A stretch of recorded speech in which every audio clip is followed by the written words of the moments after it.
Welcome back, ladies and gentlemen, to another episode of Talking to Myself. Now I'm gonna just get straight into the goodies, and let's go. So Trump has been criminally charged in Georgia, for the election probe. So former U.S. President Donald Trump has until noon next Friday. I believe it's this Friday. No, next Friday. Okay. So he actually has until noon of next Friday to surrender to authorities in Atlanta, Georgia. He was hit with criminal charges for the fourth time on Monday when the Georgia grand jury issued a criminal indictment accusing him of attempting to illegally overturn the 2020 election loss to Democrat Joe Biden. Now, the indictment listed Trump and 18 others as defendants, including dumbass Rudy Giuliani, who was riding hard for Donald Trump for whatever reason. And so who else? John Eastman. And I'm just like trying to go down the list of names of the people who decided to go down the rabbit hole with Donald Trump.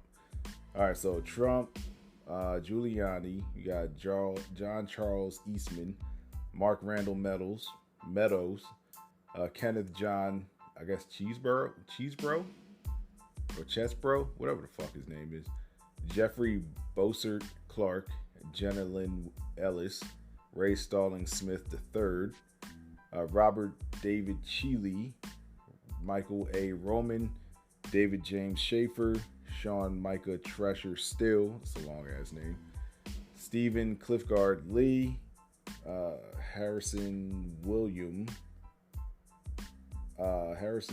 Prescott Floyd, Travion C. Cuddy, that sounds like a black person, Sydney Catherine Powell, Kathleen Austin Latham, Scott Graham Hall, and Misty Hampton. Misty Hampton sounds like a porn star name. But anyway, they've been hit with criminal charges, for the election probe down in Georgia.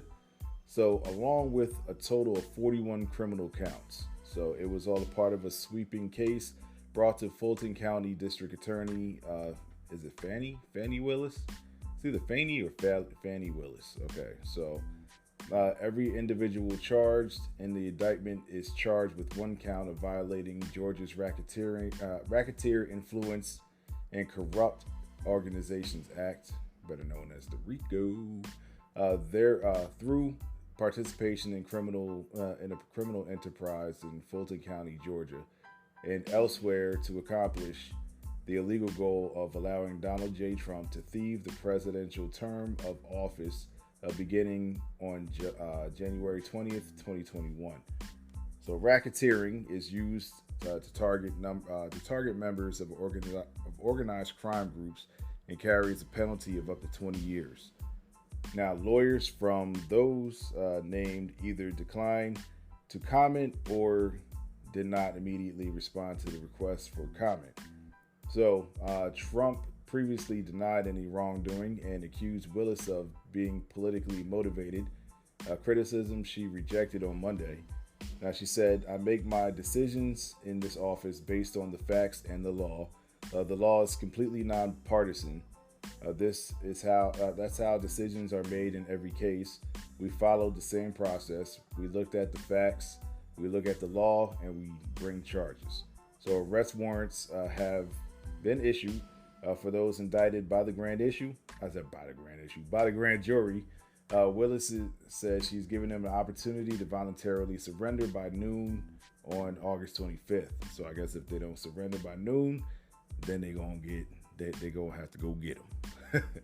The case stems from a phone call in January 2021 in which Trump urged Georgia's top election official to find enough votes, and find is in quotations, to reverse his narrow loss in the state.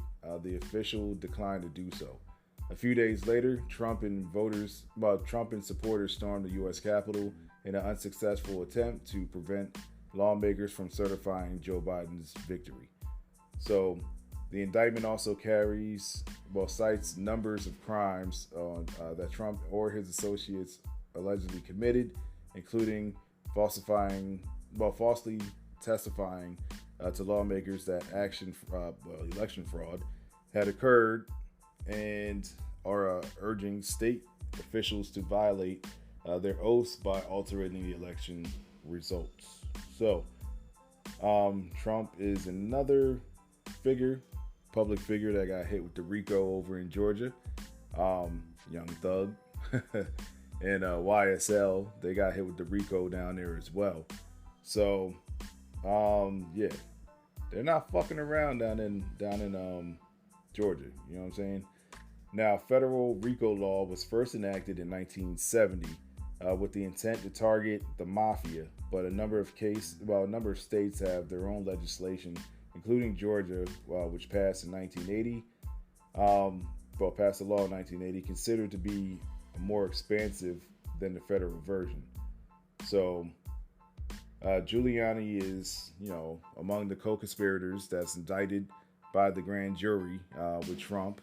Who faces 13 charges in total, was himself a trailblazing figure in the use of the RICO. So it's actually funny that his dumb ass was a trailblazer and he helped enact the RICO law, and then 53 years later, this dumbass gets indicted by the own law that he fucking helps establish. Yeah, you can't make this shit up, man. You can't make this shit up. Like karma be coming around, man.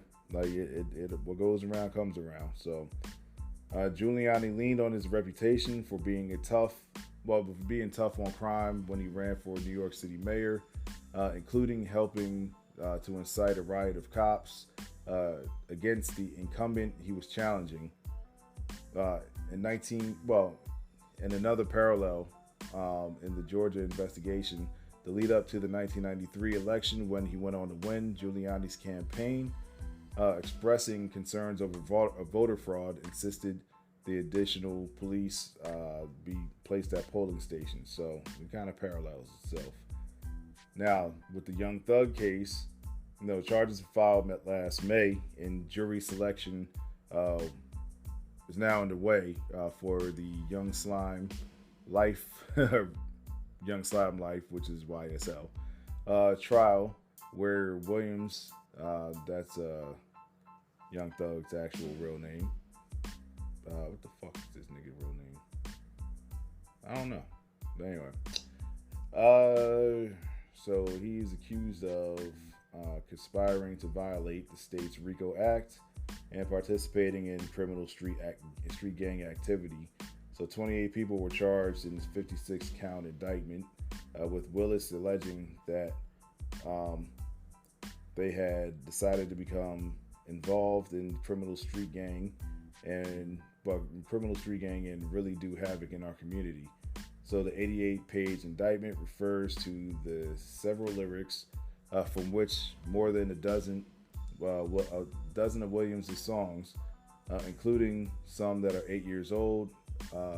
Some experts say that the use of creative expression against artists leads to unfair trial. So, pretty much, I believe Georgia is one of the states where they can actually use your lyrics against you. So, yeah, these motherfuckers just might want to think twice before, either rapping about some shit that they did, that they actually did.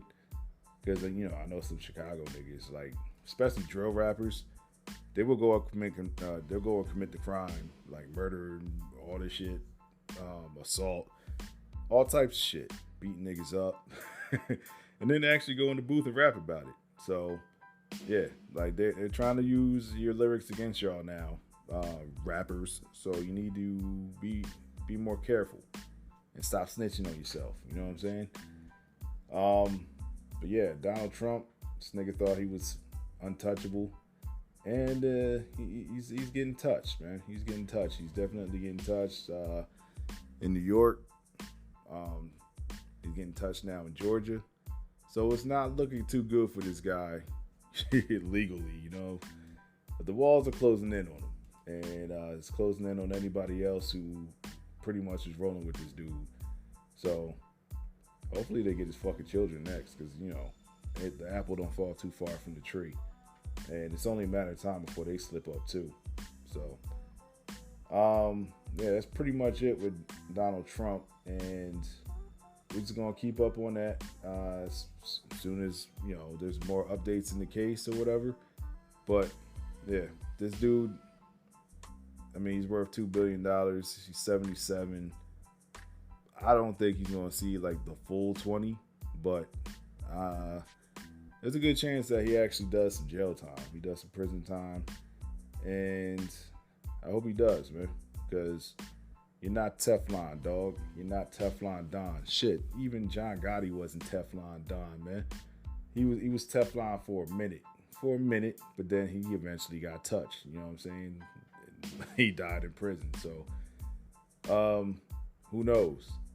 That the same thing might happen to Donald Trump, But yeah, like all because he couldn't accept the fact that he actually lost the election. Like, dog, you lost the election. It was fair and square, my guy. And then you just went and started a riot and all this, and then you just brought unnecessary heat to yourself. So this classifies under self-snitching as well. So when you got a big-ass ego and you can't accept defeat, and you just think that you can get people to do whatever you want, this is eventually what happens. So I'm good. I'm glad that this shit is happening to him. And yeah, fuck this nigga, man.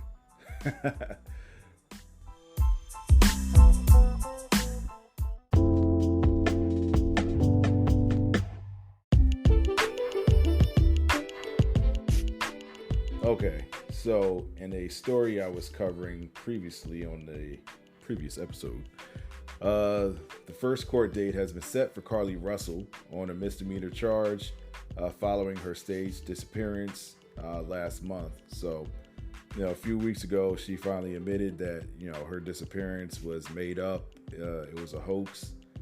And now she's been charged with misdemeanor charges for her staged disappearance. A pretrial docket has been set for 2 p.m. on October 11th at Hoover's Municipal Court. That's when Russell, her attorney, Emery Anthony, and prosecutors come together to discuss what will happen moving forward in the judicial process.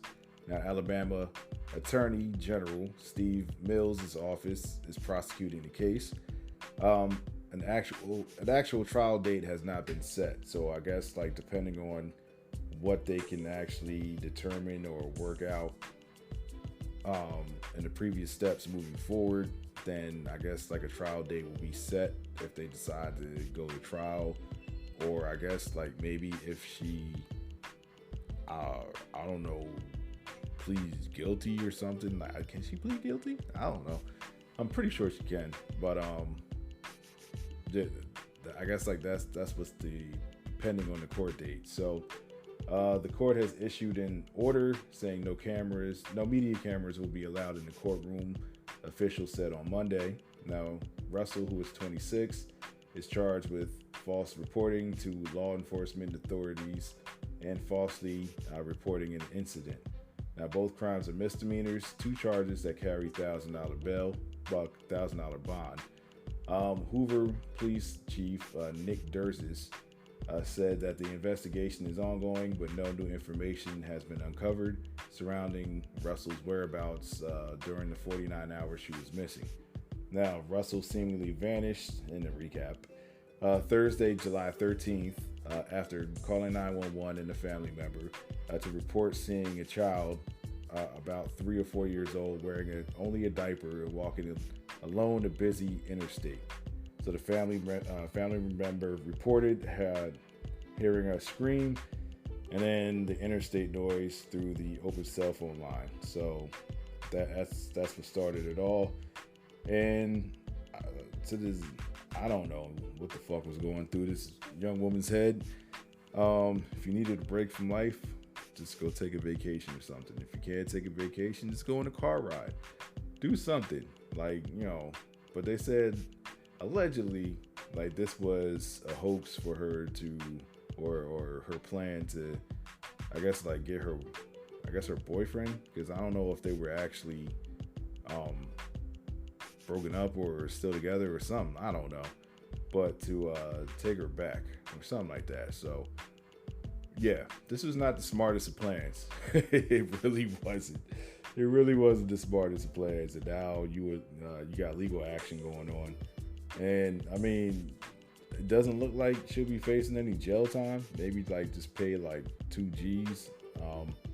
But this is fucking stupid. And, like, you're black. And, of course, you know, they're going to make an example of you. You're a dumbass. Like, you know, you got to move smarter, man. Got to move smarter. Got to make smarter decisions. So, I mean, she was let go from her job. Now people know that she's going to be branded as a liar. No matter, like, you know, how long she's going to try to remove herself or move on from the situation, like years down the line, people still going to be like, oh, that's Carlee Russell. Yeah, like, you know, she made this big ass lie. Like, she just disappeared for 49 hours for whatever reason. We don't know why. But, yeah, I mean, it's just not worth it. Like, just, if you're dealing with some real life shit, which we all are, just take time to decompress. Go find an outlet or something.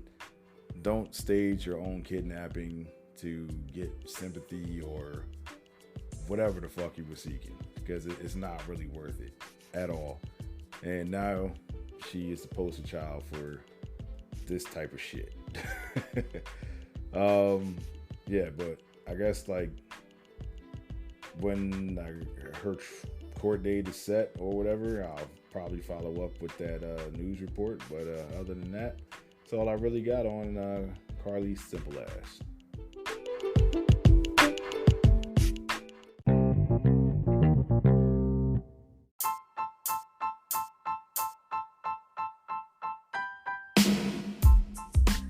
All right, and now for my fellow hip hop heads, you know what I'm saying? Hip hop on August 11th turned 50, and it's a huge achievement. You know what I'm saying, for the culture and for the art form, and just to see it evolve and still be around, you know, for 50 years. Now, for those who don't know the origins of hip hop, now in the rec room, an apartment building on Sedgwick Ave, 18-year-old Clive Campbell throws a back to school party with his younger sister Cindy.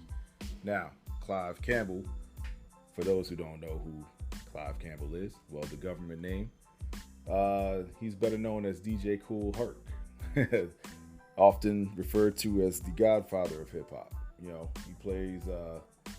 he brought out 2 turntables, plays 2 copies of the same record, a technique known as the merry-go-round. One moves back and forth from one record to the next, looping the percussion portions of the track to keep the beat alive, which is also known as the break beat. So, yeah, so that's what happened, and that's how hip hop was pretty much formed. Because, like, from there, like, he would just go on and throw, like, you know, more parties and things of that nature. And then later on, it became, you know, a DJ and a hype man, which was like the MC, the original MC. And then, you know, the MC evolved from talking about, like, yo, this DJ is fly. He's the greatest DJ out there. By the way, I got some shit to say about myself too. So that's pretty much like how the MC evolved, you know what I'm saying, in hip hop. But yeah, man, so like there was a big show that was at Yankee Stadium on the 11th, on the 50th anniversary of hip hop. And yeah, man, like, I gotta say, like, for those who said, you know, the shit was a fad, it wouldn't last and everything like that, 50 years later, look at us now, baby. Like, even though there hasn't been a #1 hip hop album this year, or like, has there been a hip hop single that's been #1? I don't even think a hip hop single has charted #1. like a rap hip hop single charted #1 this year, but it's still pretty much like a huge influence, and pretty much like it's a huge influence on music, and it's like probably still the biggest genre out there right now. So yeah, so they had like a big ass, like, like I said, a concert at what you call it, Yankee Stadium. And the All-Star lineup included artists like Run DMC, which it was their final performance. So, I mean, it's only fitting, it's only right that they ended on the birth date of hip-hop. And pretty much, Jam Master Jay has been gone. He was murdered back in 2003, so he's been gone for 20 years now. So it's only right for Run DMC to hang up the Kangol and the Adidas suits and the shell toe Adidas. Lil Wayne performed. Snoop Dogg, Eve, Wiz Khalifa, Nas were some of the artists that performed. I believe like Dougie Fresh was there. Who else was there? Yeah, Cool G Rap, Fat Joe, Lil Kim, Eve, Ashanti, members of the Wu-Tang, including Ghostface and Method Man. So like T.I. was there. Like I said, Lil Wayne, Snoop Dogg. Lauryn Hill actually wasn't on the bill, but she performed with Nas, their collaboration, If I Ruled the World. So it was from what I heard, it was a good show. And actually, hold up, let me pull up this thing, see. Yeah, so pretty much like the billing was Run DMC, Snoop Dogg, Lil Wayne, Ice Cube, Eve, Lil Kim, Remy Ma, Trina was that's the Queens of Hip Hop set. T.I., Fat Joe, Common, Ferg. Oh, so he really did drop the ASAP. EPMD, Ghostface Killer, Lupe Fiasco, Slick Rick. And then the Pillars of Hip Hop set was DJ Kool Herc and Cindy Campbell, Grandmaster Caz, Curtis Blow, Melly Mel, Roxanne Shante, Scorpio, the Sugar Hill Gang. And then the legendary DJ set was Battle Cat, Clark Kent, Manny Fresh, and Marley Marl. You know what I'm saying? Who Marley Marl was in the news for some other shit, but he released a whack ass diss to Eminem, and then he walked that shit back like a few days later after people was roasting his ass online, like saying how whack that shit was. And that shit was pretty whack, man. Like it was whack as fuck. Like I was listening to this shit, I was like, come on, fam. Like what was the reason of this shit, man? Like you've been on like Eminem for the longest. And then you finally release a diss track, and the shit is garbage. So it's like, what was the point? And then you end up walking the shit back and apologizing to Eminem and all that shit. So it was really worth nothing. Like you just did that shit for no reason. And then in the spirit of Hip Hop 50, Complex released a 50 best New York rappers of all time list, right? And they ended up getting roasted online for some of these selections on the list, because some of these people, I'm like, what the fuck were you actually thinking?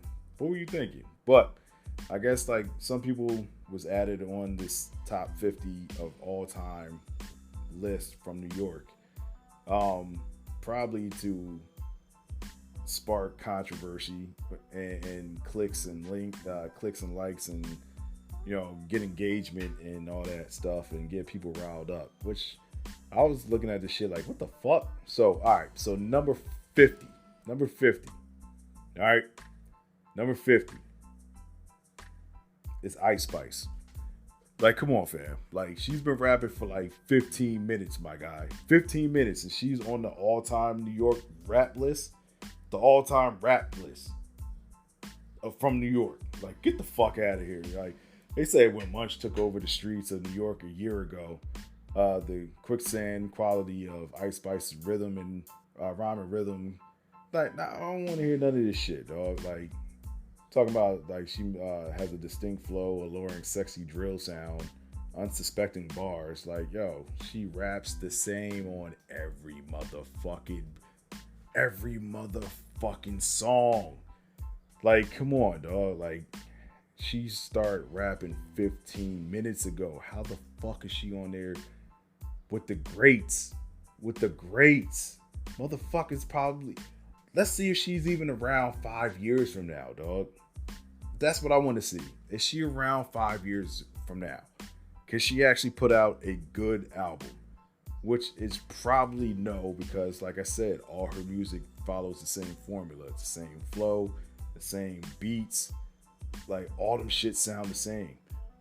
All right, so number 49 is Pharoah Monch. Now, I think he probably could have been a little bit higher. Number 48 is Diddy. Diddy is one of the worst rappers of all fucking time. Is Diddy an entertainer? Yes. Is Diddy a top 3 entrepreneur or businessman, or did he have like one of the top 3 labels of all time coming from New York? Yes. But as a rapper, fuck no. Diddy is fucking trash, dog. He don't even write his own rhymes, but this nigga's at number 48. Number 47 is Biz Markie, the legend. He passed away on July 16th of 2021.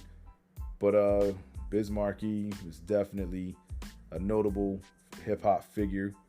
Up until his death, people loved Biz Markie. They respected Biz Markie. All the greats showed him respect and everything like that. Like, 'cause he was a pioneer, beatboxing and actually just making like that fun hip hop music from back in the day. You know, he had a song called "Picking Boogers," make the music with your mouth, Biz. You know, the legendary "Just a Friend," which is still played to this day. And yeah, man, like, Biz Markie still missed in hip hop 2 years later. Now, Styles P is number 46, which I think he should have been ranked higher. Like, he's one of the best like wordsmiths out, and one of the hardest rap niggas out, or one of the hardest rap niggas ever to grace the microphone from New York. Like, Styles P, like, he should have been ranked higher. Jim Jones, I don't even think this nigga, he's not in my top 50. Like, so I don't know what the fuck. Like, maybe as the collective of Dipset, yeah. Like, you know what I'm saying? Like, maybe one of the more influential crews, but as him as a solo artist, fuck no. Like, my man's, like, his discography is okay. It's okay. Like, he doesn't have like any classics. He doesn't have any legendary bars. Like, besides I don't know, Touched It in Miami. But that's a whole other thing. Yeah, but I mean, the only thing that he's really known for is like "We Fly High" and having cornrows that look like he never got them redone, because his cornrows always looked like they was like fucked up. Like, he got his hair done and then immediately just started fucking brushing his hair. All right, so number 44 is Grand Puba. Grand Puba was part of the legendary group Brand Nubian. They were that group is legendary within itself. And then he branched off and had a decent solo career. My favorite joint from him was 2000, and it had that song. What was it? Ooh, and I like it. And you say New York City. That's my shit. But he also had, you know, legendary spots on What's the 411? And check it out on Mary J. Blige's, her first album, What's the 411? So, yeah, he's respectable right there. Melly Mel's number 43. I was about to say, like, before he dropped that motherfucking this record towards Eminem, his spot should be up on here. But like that shit that could drop his ass out of the top 50. He said, Nah, he did too much. He did too much to get dropped out of the top 50. But Melly Mel, like his legendary verse on The Message in 1982, he's pretty much like noted as the godfather of conscious rap since The Message. His joint was out here talking about like the everyday struggle or the everyday life that was going on in the hood that he saw in New York. So broken glass everywhere, people pissing in the hallways, like just don't care, like what I'm saying, like he was giving you a visual of what was going on. Like it was before him, like everybody was like rapping on some like some fly shit, like I got a lot of money, I got girls, and get up and everybody dance, blah blah blah blah, ho ho ho ho ho. I mean, Melly Mel he still did do like ho ho ho ho, but he was giving you like some real shit, you know what I'm saying? Number 42 is Sean Price. Sean Price is from one of my favorite groups, Helter Skelter, and so when he was in Helter Skelter, he went under the moniker Ruck. So Helter Skelter was Ruck and Rock, and they were part of the Boot Camp Click Collective, and like I was a fan of his, like. From there, I mean, I'm a fan of Rock too, the Rockness Monster. But then, they pretty much like went into, I guess like he branched off and released like solo shit. And then like, he had like some really good albums like Monkey Bars and Jesus Price Superstar. And he was definitely known as a wordsmith as well. Like definitely a dope MC, despite his passing in 2015, his legacy still moves on, and people still respect him. And those who have heard his music, they pay great homage to him. And he was definitely respected by his peers as well, because Sean Price, that boy could rap his ass off. ASAP Rocky is number 41. I never really got into his music. He jumped on the scene in like 2010 or the early 2010s. They were, I guess, like the ASAP mob was pretty much like a collective. I think like mainly from Harlem or whatever. It was founded by ASAP Yams. Now ASAP Ferg was another popular. Ferg and Yams were like the two popular ones that came out of the ASAP collective. I never really got into his music and everything like that. I just know like the song "Fucking Problems." That's pretty much it.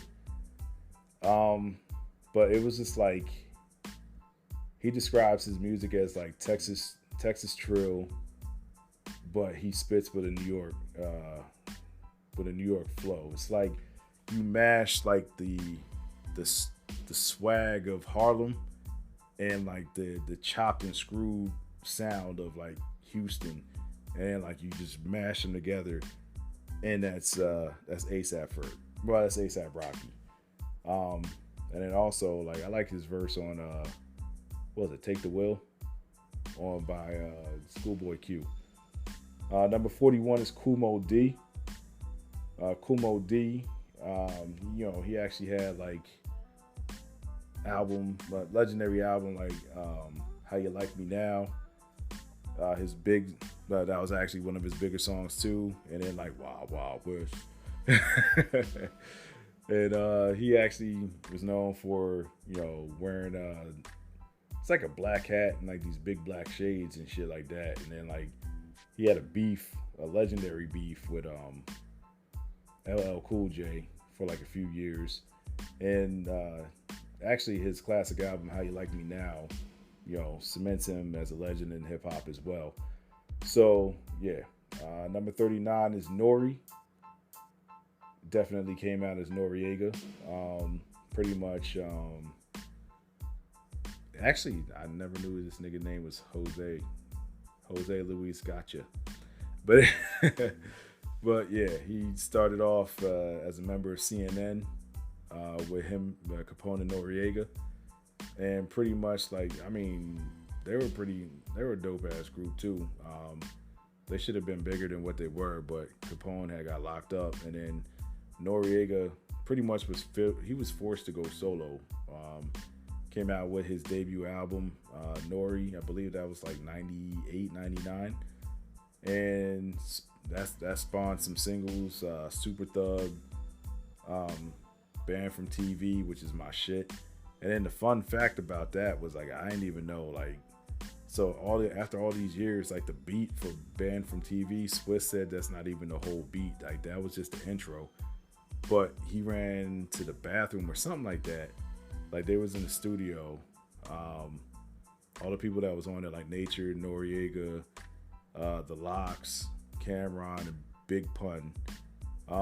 So they just, for whatever reason, I don't know like how the beat started playing, but they just started playing the beat and niggas just started rapping over the intro of the beat and just kept looping that shit. It didn't even get to the actual portion of the beat. So I still want to actually hear like what the actual beat sounds like. Like if I ever meet Swiss, like I need to know what that beat sounds like. Because the intro was crazy. I thought that was like the whole fucking beat, but that was just the intro. But yeah, like Nori, he went on to, Melvin Flint the Hustler, and like I said, Super Thug, what was it? Came out with the song Nothing. He's got some street anthems. He got some street anthems out there, and now he's moved on to the podcast, and him and DJ Effin got Drink Champs.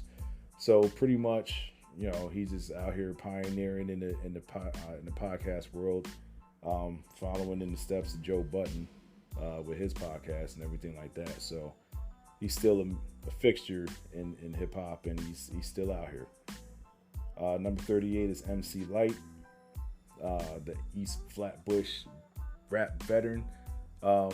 She made her debut in 1988 with Light as a Rock, and I still remember, like, because back then it was mainly like a hip hop. It was a male dominated genre, and like you had like Roxanne Shante, you had Shy Rock, who Shy Rock was actually the first female hip hop artist, like the first female rapper out there. So that's the thing that people don't realize is Shy Rock, like she is the godmother of the female hip hop. The female MC. If it wasn't for Shy Rock, then there wouldn't have been any other chicks on right now. So like it was Shy Rock, Roxanne Shante, and then MC Lyte came out, and she came out with a 10% diss, which was pretty much obliterated Antoinette. She came out with Paper Thin. My personal favorite from her is Poor Georgie, Roughneck. She had the legendary verse on actually the legendary song, like I Want to Be Down remix with Brandy, Queen Latifah, and Yo-Yo.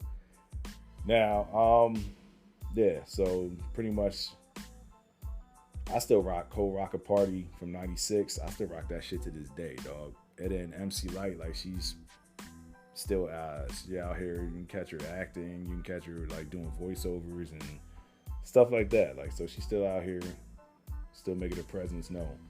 Number 37 is Ja Rule. Now, he followed the blueprint pretty much like LL did, and he just made like a whole bunch of songs, commercial songs, but they was like, more geared towards the ladies and everything, like from anything from Mesmerize to I'm Real to Always on Time to Put It On Me. But then he can still give you like, some street grimy shit too. And he caught a lot of slack for the melodic flows and the R&B hits and everything like that. And more famously, his rival 50 Cent, which pretty much like between 50 and the Fed case that Murder Inc. caught, like Ja Rule's career like just never recovered, but he still made history out here, and he's at number 37. So number 36 is Kool Keith. Kool Keith is like one of the, I guess, like, I'm trying to think, like, how can you describe Kool Keith? Kool Keith is, all right, so one, he started off in the Ultramagnetic MCs in 1984. So and then he just like switched his egos, like Doctor Doom, Doctor Octagon, Doctor Doom, Black Elvis, and he's actually had about like 58 aliases or alter egos since then. Um, I never really got into his music like that, but he's definitely like a pioneer for like, I guess it's out here. Like he's a wordsmith. Like, so I've heard some of his songs, but like I never really sat down and listened to like a full Cool Keith album. But you know, he's out here and believe he's still making music. But yeah, Cool Keith is he's a interesting guy. Let me just put it at that. Number 35 is Old Dirty Bastard. Old Dirty, I was a fan of Old Dirty's, from Return of the 36 Chambers by Wu-Tang. When I first heard this man's voice, I was like, yo, who the fuck is this dude? Who is this guy? This guy is fucking wild. He be saying like the wildest shit ever, dog. But, he finally made his solo debut with Return to the 36 Chambers, the dirty version. That shit is still a masterpiece. And it just showed his sporadic flows, like, and he was just like erratic with like everything on here. Like none of this shit like would make sense, but it made perfect sense to him. And he was just like, he would have you laughing, and his bars just be like, then he'd be like, oh shit, he said that. Like, you know what I'm saying? Like he'd be nice with it, but then like he say some wild shit. But his life came to an end, I believe in 2004, like way too early, with a drug addiction. Number 34 is Foxy Brown. Now, Foxy burst onto the scene in 1996. I was 16. I believe like she was probably around the same age as me. I think she is the same age as me, around there. And I was like, so I first heard of Foxy Brown on LL Cool J's Who Shot Your remix. No, I Shot Your remix. And like heard like this chick rapping like hard as shit on there. I was like, oh, who the fuck is this? There's like Foxy Brown. I was like, oh shit. So then like I just became a fan of hers like after that. And then I heard her on Jay-Z's Ain't No Nigga. Then Case's Touch Me, Tease Me. And then like that was on the Nutty Professor soundtrack. And then she came out with her solo album, Il Nana. And then she became, a part of the supergroup, The Firm. She had that legendary verse on Nas's The Firm song, like that was actually on his It Was Written album. And I was just like, yo, like this chick is ill. Like she's ill. But yeah, so she still makes appearances to this day, but she hasn't come out with an album in a minute. Number 33 is the Jizza. Now, the Jizza is like one of the most cerebral and underrated and understated rappers of all time. Like really, because like most of this stuff that he be talking about like goes over motherfuckers' heads, and like this dude is actually a college professor. Like he is an actual college professor, I think, in like quantum physics or some shit like that, like some like in there.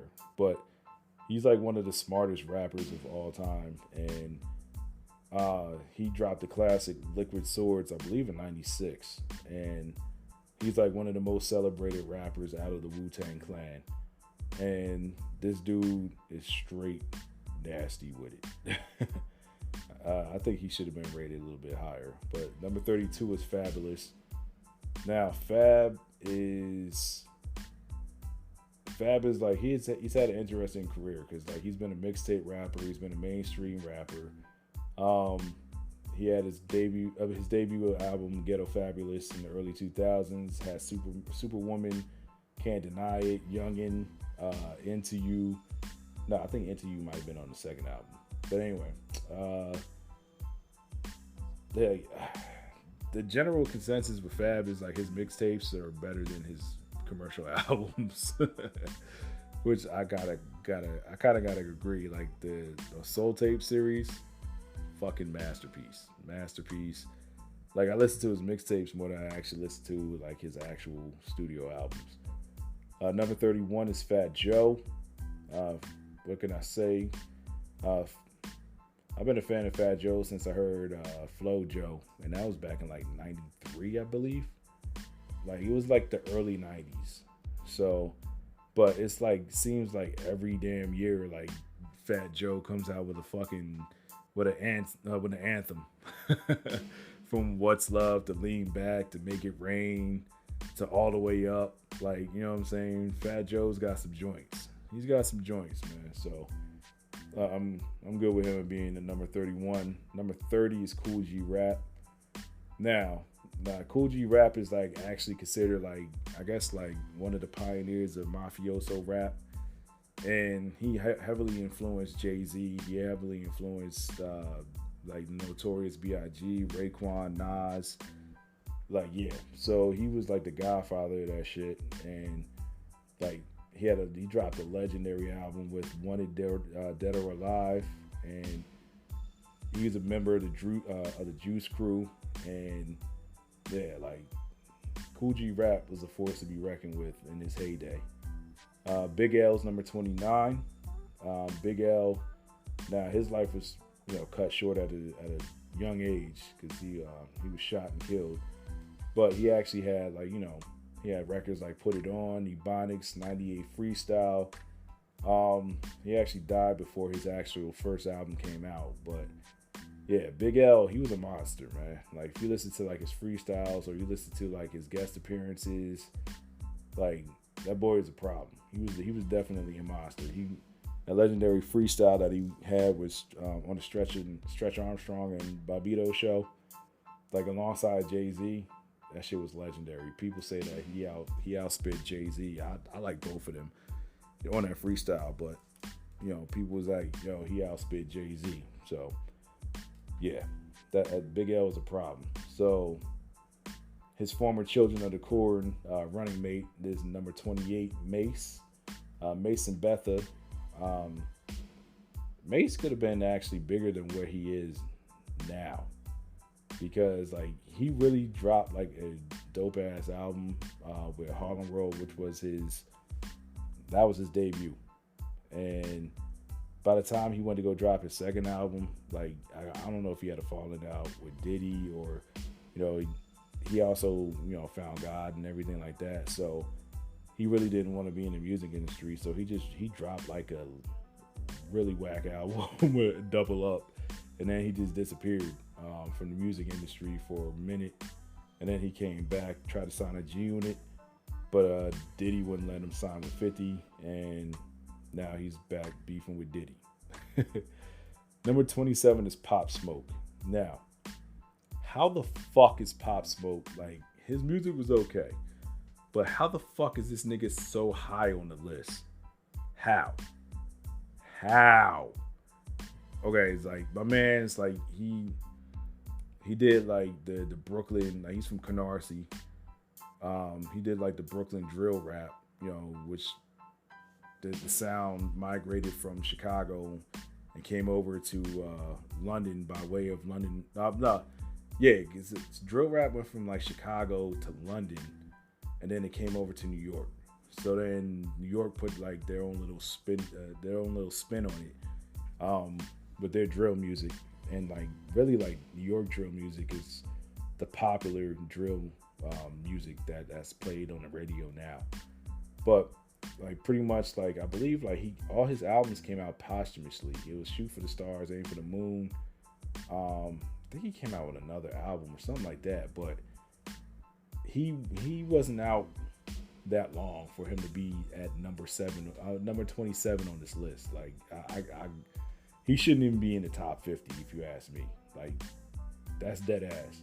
Like dead ass. Like that's I'm only speaking facts, dog. Like my man's really only had a mixtape, Meet the Woo, and then he had a posthumous album. But that's pretty much it. So how the fuck is he number 27? See, it's the bullshit I be talking about that Complex is doing on purpose. All right, so number 27 is Raekwon. And so Raekwon the Chef is pretty much like he's one of the best lyricists like to ever come out of New York. He had, the legendary solo debut, Only Built for Cuban Links. Um, Wu Gambino's was like one of the best songs on there.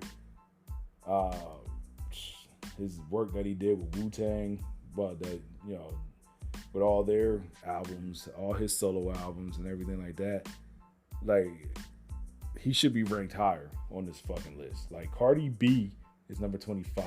Like how the fuck is she ranked higher than Raekwon? Like she only has one album, my guy. Do I like Cardi B? Yes. No, hold up. Nah, yeah. She only has one album because the other shit that she put out before was like mixtapes. So yeah, like I fucks with Cardi. I do. But I don't think she should be this high on the list. Like she should not be number 25, my guy. Like I like her verses. I like her verse on Put It on the Floor Again. I like her verse on Tomorrow 2. I like her verse on WAP. Yeah, like she got some joints. Like she got some singles, but like that's all she really put out after her first album. Like I give it to her. Like she'll put out like 1 or 2 singles a year to keep her name out there. But that's pretty much it. So how the fuck is she ranked number 25 on the list? Someone explain that shit to me. Like I need to hear that logic. Number 24 is Q-Tip. Now Q-Tip is part of the legendary group Tribe Called Quest, which I guess you could say they pioneered alternative hip hop because like they just they mixed hip hop with like James Brown and P-Funk samples and like jazz samples and everything like that. And I guess without Tribe, you wouldn't have like rappers like Mos Def, you wouldn't have Talib Kweli, you wouldn't have Kanye and everything like that. So it's just like they definitely opened up a new door in hip hop. Number 23 is Run. Now, Run, part of the legendary group Run DMC, forefathers of this hip hop shit. Now, he's a Queens native. He was first known as Easy D, and he started off as a hype man for Curtis Blow before actually getting behind the turntable, and then like became an MC around 1983. So him and Daryl Simmons and DMC and Jam Master Jay, Jason Mizell, they all became DMC, and pretty much like they came out with joints like Sucker MCs, It's Tricky, Christmas in Hollis. Like pretty much like they had My Adidas, they had motherfuckers, they really had a lot of motherfuckers wearing them shell-toe Adidas with no laces, dog. Them Adidas sweatsuits, them fucking the fedora hats and everything. Like the Kango hats. They had like leather jackets. Like they were one of the most influential groups of all time. Like, and then number 22 is Chuck D.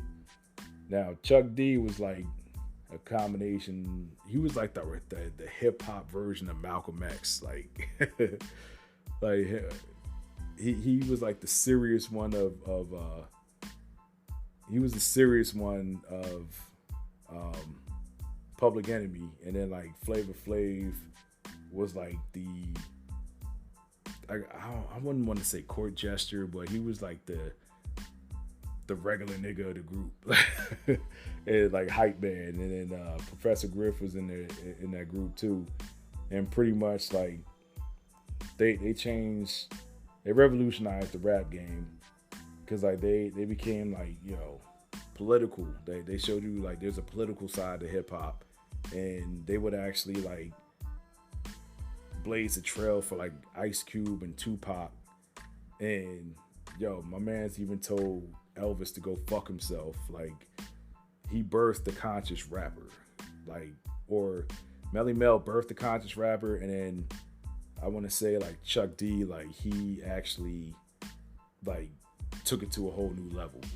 So I think Chuck D should be higher on this list. Method Man is number 21. What else can I say about the METHOD man? When I first heard this man's voice on Enter the Wu-Tang as well, I was like, who is this guy? Who is this guy? Then once he came out with the song Method Man, the MBTHOD, man. Hey, you get off my cloud. I was like, yo, I'm out of here. I'm out of here. Like, this nigga, I fucks with this dude. I fucks with him. So pretty much like, you know, they Wu-Tang made their debut in '93, and they had a stranglehold on rap before a whole year before like Nas and Big came in like '94, making, you know, their legendary debuts and everything like that. But Method Man still going strong to this day. Has crossed over to becoming a successful actor as well, and he was the lone feature on Big's Ready to Die album. So that's how dope this motherfucker is. Like, I'm not even saying was, because he's still nice to this day. Like, he still be dropping bars to this day. And Method Man, I think he's underrated. Well, not underrated, but I believe like he needs more accolades as a solo artist and as a rapper. Number 20 is Slick Rick. Now, I want to say like Slick Rick birthed the storytelling genre in hip hop, like, cause he was out here telling stories with the Great Adventure of Slick Rick in 1988. I first heard him on the show with him and Dougie Fresh. Yeah, like children's story changed how rappers like fucking tell stories. Like that story was like very, very dope. It was detailed. And I was just like, yo, who the fuck is this dude with this British accent? Like, this dude is nice. Like, his career pretty much was kind of derailed a little bit by him going to jail for a few years. But yes, definitely a legend and a pioneer in hip hop. Number 19 is Big Daddy Kane. Now, alongside with him and Rakim, like, they came and changed how niggas rap in hip hop. Like, pretty much, like, you know, before them, people was rapping like hood, like, don't push me cause I'm close to the edge, and Peter Black, and then that rhymes, like, you know what I'm saying? Like, they rhyme like that, but then like Big Daddy Kane and Rakim like came down and like came on and they was breaking down syllables and shit like that, and Big Daddy Kane was like coming through with like the rapid fire flow on some songs and everything like that. And then he became like, I want to say like hip hop's first sex symbol as well. So it was like he made songs for the dudes and he made songs for the women as well. So Big Daddy Kane knew how to balance it, and he was witty. He had punchlines. He had a rapid fire delivery, like, and he was, you know, one of the archetypes for Biggie and Jay-Z, you know, both, you know, being that he's from Brooklyn, and so he had an influence on their style too. Number 18 is Yasin Bey, you know, known as Mos Def. Mos Def, like, I first heard the song Miss Fat Booty back in like '99, and I was like, yo, this dude is actually pretty dope.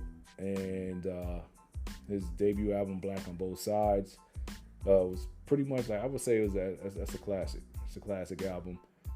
And he did some work with Black Star. He became an actor, but he was an actor first, because like he actually went to school for acting and everything like that, and he just happened to rap. But like, yeah, Yasin Bey is definitely one of the dopest dudes like to pick up a mic. Brooklyn. Number 17 is Cameron. First song I heard from Cameron was 357, and then his huge smash single Horse and Carriage followed after that. He was actually signed to Biggie with Biggie's record label Entertainment. Actually, it was Undiaz. Then, you know, Biggie was murdered in '97. It was rebranded by Lance Rivera as Undiaz Entertainment. So him and Charlie Baltimore had came out around the same time. And yeah, like Cameron, people get caught up on the, yo, I get computers putin'. I get the boosters boosted. Like they get caught up on that flow, but like, you know, Cam can really rap his ass off, like when he feels like it. And yeah, don't let that shit fool you. Number 16 is Jadakiss. Jadakiss is like the Carmelo of hip hop. Yo, my man, he got bars. He's probably like arguably probably like the most popular out of the locks. With him, Styles P, and Sheek Louch. But yeah, like one thing about Jada is you're never gonna get a whack verse from him, and yo, it don't matter mixtapes. This man started off in the Shiny Suit era. This man went to the Rough Riders, with the locks and everything like that. Took it to the streets. Yo, if you need a hot 16, you definitely get it from Jadakiss. My man he rapped with Biggie. He had a hit single with Mariah Carey. This nigga battled 50 Cent. What else? You just think of battle Jay-Z. Like, what else do you want from this dude? Like, Jadakiss is one of the best MCs that ever come out of New York. Big Pun is number 15. In his short time that he was on, Big Pun made the most of it. Like, Capital Punishment is a classic album. I still listen to that album to this day. He got me saying "Pack in the back of the back of the act." Like, every time I play Call of Duty and I go on like a little killing streak and shit, I be like, "I'm just back in the back of the back of the act." Like to this day, like I still play "You Came Up" with him and Noriega, and he proudly proclaimed that Latin's Going Platinum was destined to come, and he did it. He did it. He should have been bigger. Like he should have been like in the top 5 when it's all said and done. I mean, you could still argue that he is, but like there was like no doubt that if he stayed alive, like he actually would have been, undeniably like one of the top 5 greatest MCs of all time. Number 14 is MF Doom. MF Doom, he was technically born in London, but he grew up in Long Island, and like he was part of I want to say like what kind of genre? Like I wouldn't say alternative, but he definitely had his own style. He had his own style, like never seen without his signature mask, really, like once he got on. And MF Doom, he definitely was a dope ass MC. Number 13 is Ghostface Killer, another Wu representative. And Ghostface, like pretty much like started to separate himself from his Wu brethren in the 2000s. He released classic albums like the Pretty Tony album, the Fish Scale, Supreme Clientele is another classic. And I've never really heard a whack verse from Ghostface either. So Ghostface is definitely another dope ass MC. Number 12 is Lil Kim. Like Lil Kim is a fashion icon, legendary rapper on the mic. Hardcore is a fucking that's a classic album.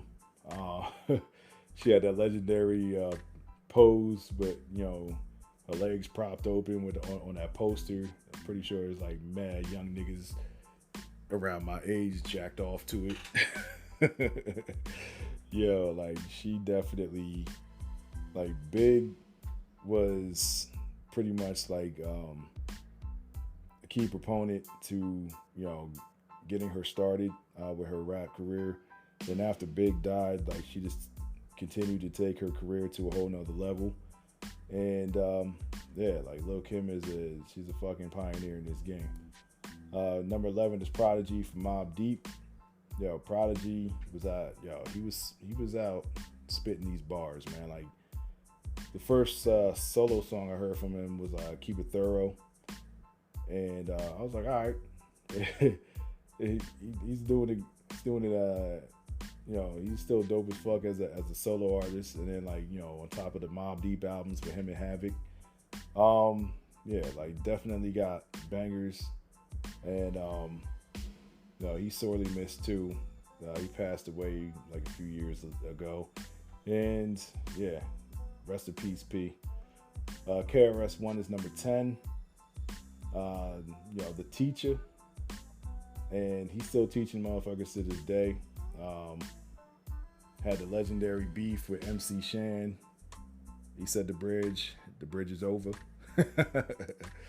And after KRS-One said the bridge is over, like pretty much like that sparked a fire in Queens, and like Queens came out with like a flood of like dope ass rappers. So appreciate Chris Parker for that.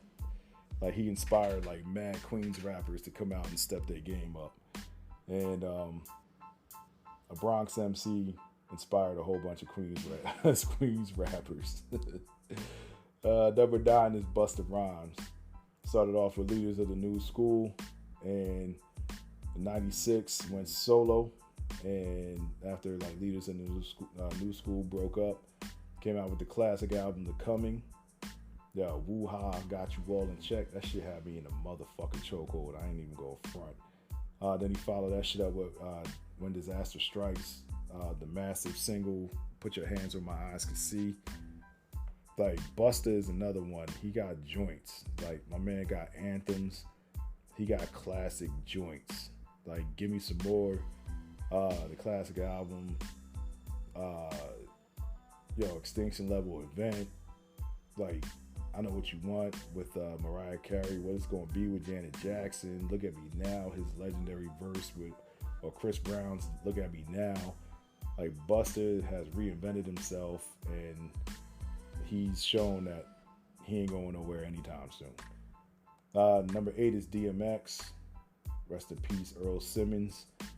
Yo, when I first heard, I was late watching a video show, and when I first heard, let's take it back to the streets, motherfucker, I was like, oh, who this? Nigga said that shit bad aggressively. Then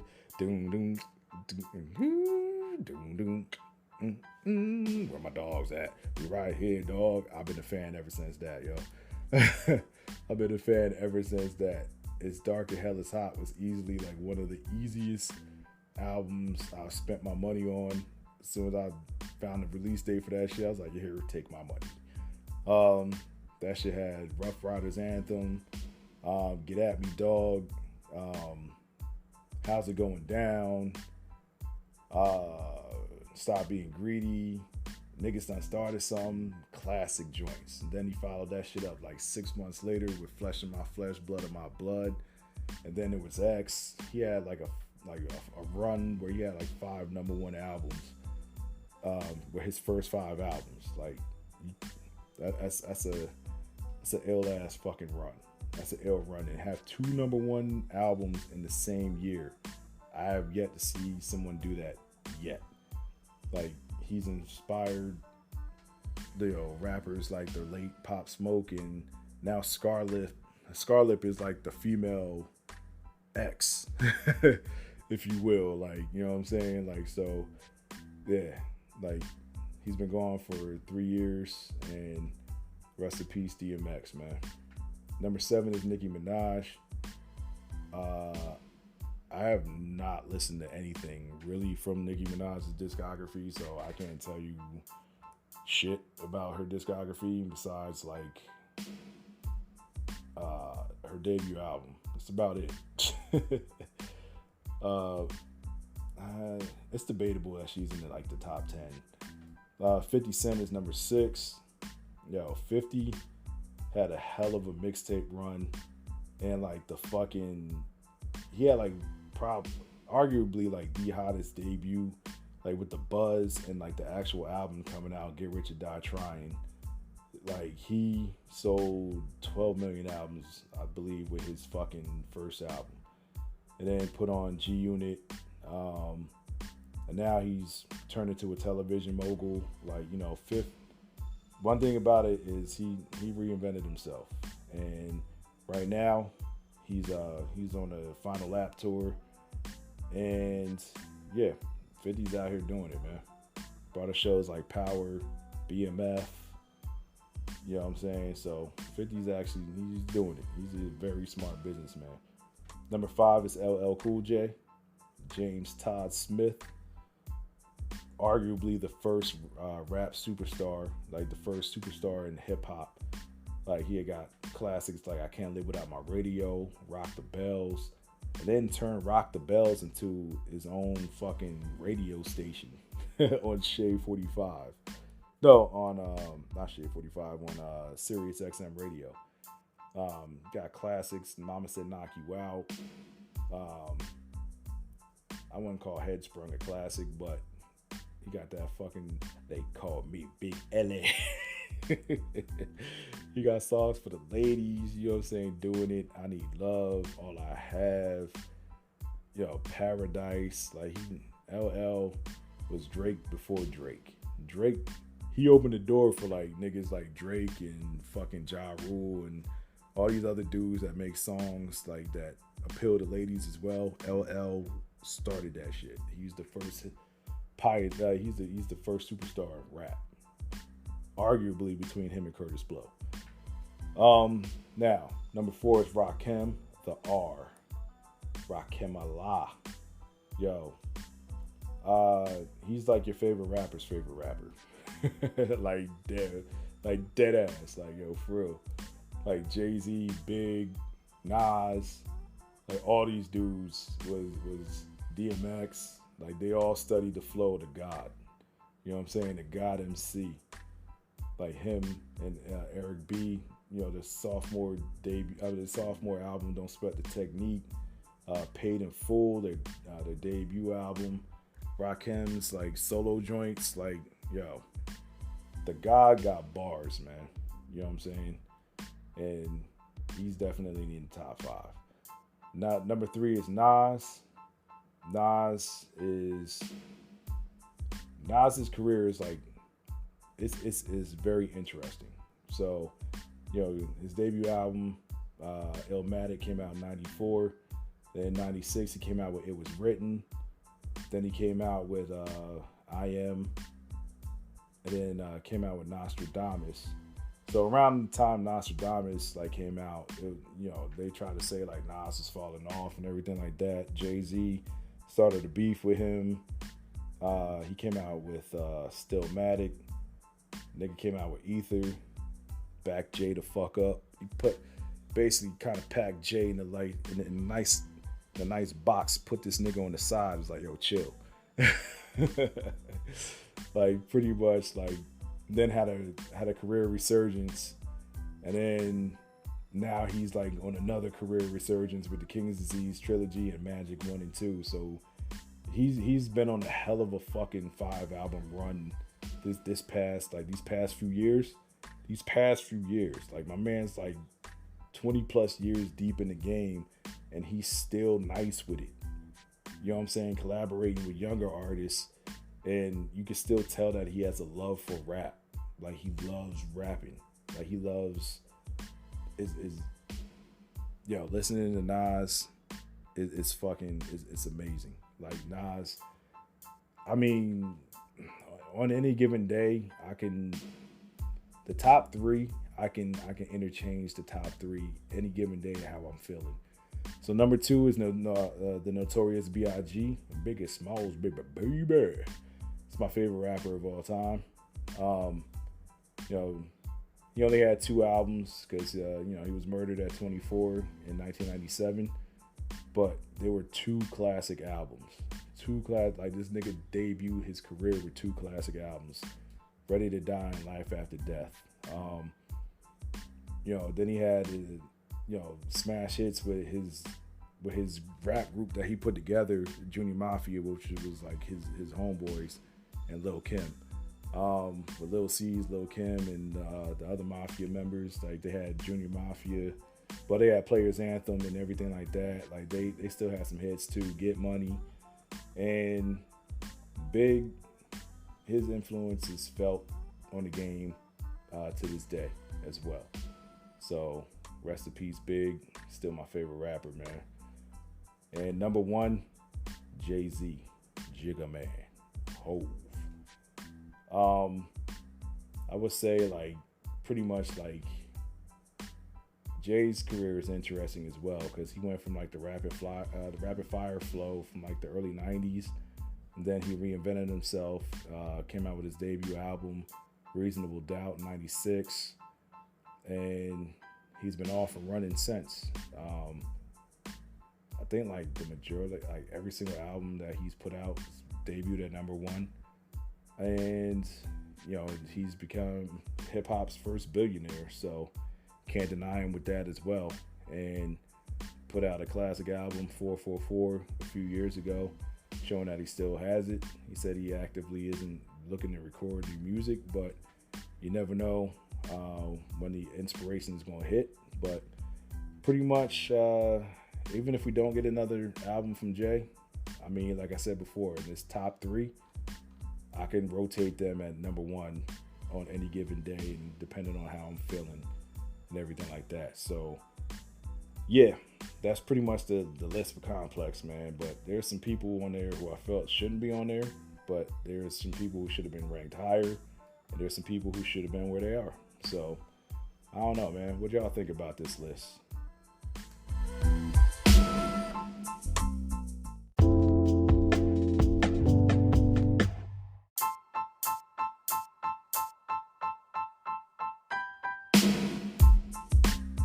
Once again, I just want to thank everybody from the bottom of my heart for you taking your time to listen to my podcast.